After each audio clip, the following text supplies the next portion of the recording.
11th தமிழ்ல past 5 இயர்ஸ்க்கு வந்து பப்ளிக் கொஸ்டின் பேப்பர்ஸ் தான் இதில் பார்க்க போகிறோம்.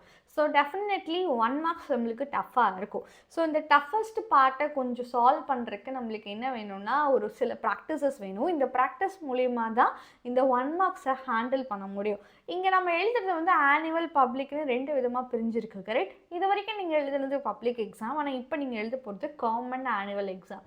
ஸோ இந்த காமன் ஆனுவல் எக்ஸாமுக்குன்னு ஒரு சில பேட்டர்ன் கிடையவே கிடையாது. அப்போ பப்ளிக்கில் வந்து சில லைக் 5 இயர்ஸுக்கான கொஷின்ஸ் நிறையா ரிப்பீட் ஆகிறதுக்கு இந்த வருஷம் 11th ஸ்டாண்டர்ட் ஸ்டூடெண்ட்ஸுக்கு பாசிபிலிட்டிஸ் இருக்குது. ஸோ அதனால தான் சொல்கிறேன், இந்த வருஷம் லைக் லாஸ்ட் 5 இயர்ஸுக்கான பப்ளிக் கொஷின் பேப்பர்ஸோட பிடிஎஃப்பை நான் உங்களுக்கு டிஸ்கிரிப்ஷன் பாக்ஸில் வித் ஆன்சர் கீ நான் கொடுக்குறேன். ஸோ அதை டவுன்லோட் பண்ணிவிட்டு எனக்கு டவுன்லோடட் அப்படின்ற ஒரு மெசேஜை தட்டுங்க. அண்ட் பசங்களா, உங்களுக்காக 12th ஸ்டாண்டர்ட் இப்போ 11th தாண்டி 12th இன்னும் சீரியஸாக படிக்கணும். 10th வாங்கின மார்க் நான் 12th 11th வாங்கலை. Because that is one biggest skip.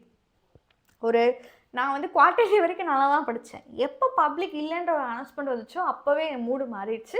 என்னோடய ஆக்டிவிட்டீஸ் நான் படிக்கணும்னு நினச்சா கூட இப்போ என்னால் ஃபோக்கஸ் பண்ணி படிக்க முடியல.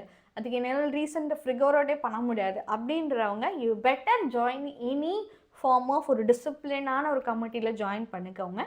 ஸோ அந்த மாதிரி ஒரு டிசிப்ளின் பர்சனல் அட்டென்ஷன் இருக்க ஒரு டீம் தான் நம்மளோட டீமினர். ஸோ இதில் பேசிக்கலி யார் யார் டீச்சர்ஸ்னு எல்லாத்துக்கும் தெரியும். அதில் நான் உங்களுக்காக மேக்ஸ் ஹேண்டில் பண்ணுறேன். உங்களுக்கு வேணுன்ற பட்சத்தில் நீங்கள் டிஸ்கிரிப்ஷன் பாக்ஸில் லிங்க் இருக்கும், கிளிக் பண்ணி ஜாயின் பண்ணலாம். It is only 1999 for the entire year. ஒரு வருஷத்துக்கே அவ்வளோதான் ஃபீஸ். ஸோ மறக்காமல் ஜாயின் பண்ணுறவங்க ஜாயின் பண்ணலாம்.